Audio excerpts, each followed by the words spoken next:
So, what are the chances that Amazon wouldn't deliver something that most of us need when we're living on the road? Well, with it being Amazon, you're probably going to say that the chances are slim to none. And for the most part, you'd be right. Unless, of course, you're trying to have it delivered the way that I was. If you're a nomad or a van lifer, or you're still thinking about getting on the road, this is one of those situations where you may not realize it's a problem until it already is. Hi, I'm Dominique. And what are the chances that you think you made a solid plan? And then reality shows up and tells you that you didn't. Well, that was my situation. I had been living in an Airbnb in Mexico for about 6 months. And I decided that the dogs and I would become car lifers. This sounded like a great opportunity for us to just be able to explore and travel and see the country. I had been watching a whole lot of videos on van lifers. And one of the things that they stressed was don't fill your car up and go out and purchase everything you think you need. Wait until you're on the road and then purchase the things that you know you need. And you can purchase them as you go. Well, this not only made a lot of sense to me, but I had a ton of stuff with me already. When I left for Mexico, I didn't know what all the Airbnb would have. And I knew I was going to be there for a couple months. So I brought a lot of stuff with me. So I decided that I wasn't going to add more to it. And that included not ordering a power station. I figured I probably would need a power station to at least give me a little bit of power in the car, right? Something more than the 12-volt cigarette lighter. So I didn't want to risk having it get lost in the mail, get delayed, or whatever else, because when I was heading to Mexico, I had ordered some rain guards, and I ordered them weeks in advance. And by the time it was time for me to leave, they still hadn't arrived. So I wasn't taking any chances, and I decided I'm going to wait until I cross the border, and I will get to a location where I know I can have it delivered, and I will be there when it arrives. This sounded like a solid plan, right? And it actually kind of turned out to be good in an odd sort of way, because before I reached the border, I totaled out my car. And the dogs and I were fine, but by the time I get to a motel in Laredo, I don't have a car. So I don't even have a car that a power station could go into. Things were still kind of up in the air at that point, but I got on the internet and I found Beacon. And she was about 4 hours away. So now I rented another car and I rented another motel, and we traveled over there and I purchased her. Okay, so hindsight's 2020. And now that I look back on everything that I've learned, I should have had the power station delivered to that motel. But being me, I thought I have already put out so much extra money with my 2-week extension in Mexico, the rental car, the motel rooms, etc. Why continue to pay for another motel room for a few more days when I just bought a van that came with a bed? It's all it came with, but it did come with a bed. So why not sleep in the van and then order the power station? So that's what I did. Or at least that's what I attempted to do. I moved into the van the next day. I drove to Austin. I worked there for a couple days, and I was attempting to order my power station when I learned that it needed to go to a physical address. It couldn't go to a locker or a hub. It couldn't go to a UPS store. It had to go to a physical address where there was somebody certified to accept a lithium battery. It was in its class of its own. So I thought, what am I going to do? And then I realized you're heading to an RV park to set up your mail forwarding service. I'm sure they can help you out.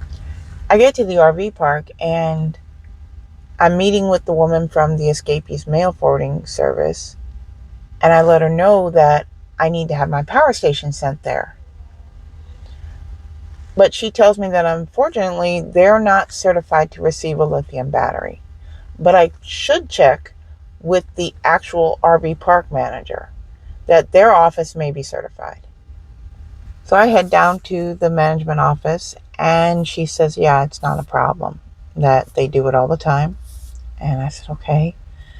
So I had been traveling slowly from Austin to Livingston and working along the way. And I had been dealing with an ice chest the whole time. And so, like the videos say, I learned I needed a refrigerator, that a cooler and ice just wasn't cutting it for me. This was Texas heat in June. It was averaging around 100 degrees, and I was replacing ice twice a day. So I decided I'm going to order a power station and a refrigerator. Well, I set that up, and thankfully they're both scheduled to arrive the same day. I got a notification saying that they had been delivered. And I head down to the management office, and there's a big box with my name on it. And I thought it was kind of odd that they packed both of them together. But I pick it up, and it's really, really light. And I'm pretty sure there's no way that they're both in this box. So I asked the manager, and she says, no, there's no more boxes for me. Now, this wouldn't be the first time that I have been told that something was delivered and it wasn't. So I take this box back to the campsite and I open it up, and there are 2 boxes inside. I thought that was kind of odd. One is my Bluetti, right? And it's there and everything is great. But there's another box that's about this big, and it is clearly labeled refrigerator. Now, my first thought was, what in the world did I do? Did I accidentally order like one of those makeup refrigerators? I mean, that's cost me a lot of money. I hope not, right? Did I accidentally order one of those little soda refrigerators? I didn't know.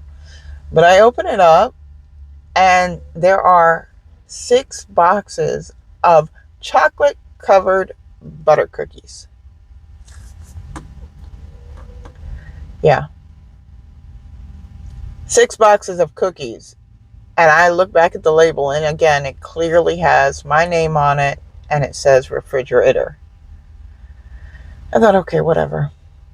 So I call up Amazon. I let her know. I tell her the story, and she's kind of dumbfounded. She can't believe that I've got a box of cookies, right?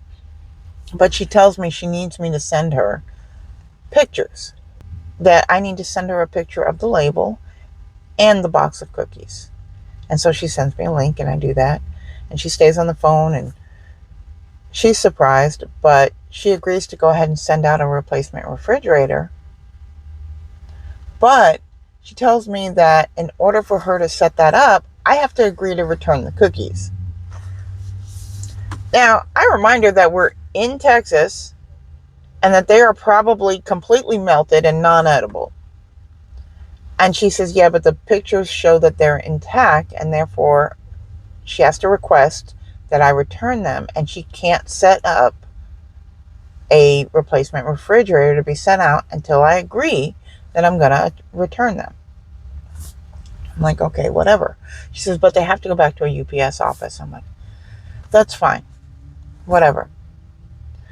So she sets it up, and she tells me I have 30 days to return the cookies. I go back down to the management office, and I let them know I'm going to need to extend a few more days while my replacement fridge is being sent. And she said, okay, not a problem. And then she tells me that the nearest UPS office is about 50 miles away. I thought, there's no way. That's not happening. I am not spending my money and driving for 50 miles and then 50 miles back to return a box of melted cookies. I also knew that I wasn't legally required to. She said she was required to request it, but I knew I wasn't legally required to return these cookies. Not only did I not order them, but they were food, they were perishable, they would have to be disposed of anyway. So I decided I wasn't going to return them. And the next day, I get a notification saying that the refrigerator was delayed. And I knew it wasn't because I hadn't returned the cookies, because again, she told me I had 30 days. And then I get another notification and another notification. So now I'm here at the park for about a week. And she tells me, you can't stay at this boondocking site any longer than a week. If you want to stay, that's fine, but you're going to have to book a regular site. And I said, okay, that's not a problem. I was there because of being an Escapees member. You had a discount on the boondocking site, but now I needed to order a regular one, and they need to open that up for other people. I knew that nobody, she had mentioned it already, that nobody had been interested and nobody had come and asked about that site. And I really liked where I was at. I not only had my site, but the site next to me, nobody had booked. So I essentially had a double site. And this was great for the dogs. So I asked her, I said, look, can I keep this site and I will pay for another one? I really don't want to move everything. The dogs are comfortable. The setup is perfect. I'm happy to pay for a full site. And if somebody wants my site, I'll move. But if they'd rather have the full site with the electricity and the water, tell them I said Merry Christmas and they can have it. And so she said, okay, that's not a problem. She could do that. And she booked me a site directly across the way from my current site. And yes, I could have gone over there. She made it very clear. I could go over there. I could use the water. I could use the electricity. I didn't need to. I ended up staying there for two more nights. Now I'm at the RV park for 9 days. And I thought, I'm not going to keep doing this. So I went to the manager. I said, look, I'm going to stay here in the area for a couple more days, but I don't want to continue paying for a full site that I'm not only not using, but it's costing me money when I have a van that I can stay in. So is it all right if I stay here in the area for a couple more days, and I'll come back and check as soon as it arrives and pick up the refrigerator? And she said, yeah, that wasn't a problem. I said, okay, thank you. So I left. And it didn't arrive. And I thought, I'm not going to keep doing this. I've got a plan. I'm heading to Alaska.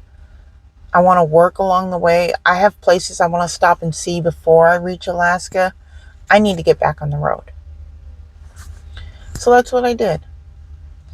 Okay, so I headed out, but I didn't make it very far.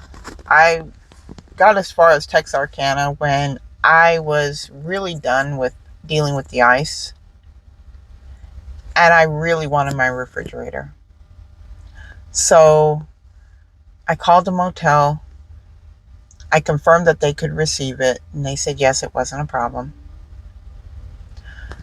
I ordered another refrigerator online, and then I booked the motel for the day the fridge was supposed to arrive. That way I figured if it arrived that way, or if it arrived that day or the next day, then I'd still be okay. Thankfully, it arrived the day it was supposed to, and I was able to check out the next day. This was a process, and it was a headache. And it not only cost me money, but it cost me a lot of extra time and my diet, because I ate the cookies. But it was something I had to learn. And I saw the videos. I saw them tell me, don't order everything now. I saw them say, wait till you get on the road and see what you actually need versus what you think you're going to need. And I'm not going to tell you to do anything different because, to be honest, that seems perfectly logical to me. It still seems logical to me.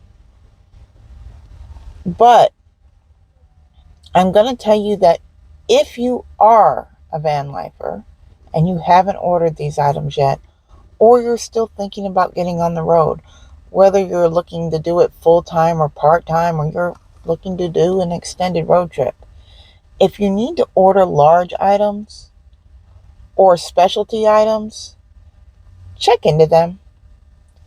Find out what their delivery requirements are. I had seen the videos and I saw people doing reviews on refrigerators and on power stations that they had received. But I don't remember any of them saying you need to be at a physical address in order to receive these things. Now, Amazon is doing what they need to do. For safety purposes, it makes sense. But if you're on the road and you don't know this, it could end up being a real headache for you too. So make a plan. If you have to order something like this, look into the delivery requirements and consider having it delivered before you hit the road. Or plan to stay at a motel or an RV park or with a friend or something in order to have those items delivered when you're ready to have them delivered. But don't hit the road thinking you're just going to order whatever you want off Amazon and it'll be delivered to one of their convenient lockers or some hub, because it's not always the case. So we're still learning as we go. And I'm hoping that by sharing my experiences with you, that I can maybe save you a few extra steps and headaches in the future. But if you've already had to deal with something like this, or you know of other items that are just as difficult to have delivered, not only would I appreciate it if you shared them in the comments, because even though I've been on the road for 8 months, I am still learning. But I'm sure there's a lot of other people in the community that could use the information. Look, just because you did everything the right way doesn't mean that it's going to be simple. It just means that what you want to do is possible. You may just have to take a different path to get there. And since I've been on the road, I have taken a lot of different paths. And I want to share those with you. So what are the chances that you show up for the next video? I hope they're good. Take care.